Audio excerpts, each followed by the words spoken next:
ওই ইনফরমেশনগুলো 100% থাকতে হবে এবং এটা দৃশ্যমান থাকতে হবে, বোঝা যায় না, মুছা যায় না, এগুলো একটা safety issue.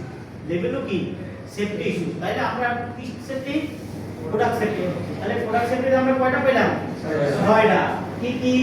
Shirt, accessories, shirt machinery, shirt object, accessories, chemical বা মেটাল ডিটেকশন, প্রপার লেভেলিং। ঠিক আছে, প্রপার লেভেলিং। আমরা কিন্তু এইরকম বায়ার, কোনো বায়ার যদি কাউ জিজ্ঞেস করে 100% এটা বলতে হবে। এটা বললে তাহলে আমরা ইজিলি বুঝতে পারবো যে না এরা প্রোডাক্ট সেফটি কাজ করছে। ঠিক আছে, এই 6টা জিনিস আমরা থাকবে।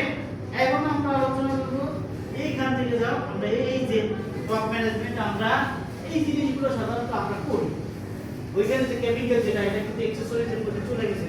6টার মধ্যে অ্যাকসেসরিজের মধ্যে সেটা এটা আমরা আবার ভাগ করছি কি needle control, sharp tools, accessories, metal detector, tool test. এই 5টা কাজ হইছে আমাদের কাজ। এতক্ষণ সেফটি যেটা করছি ওটা হলো সেফটি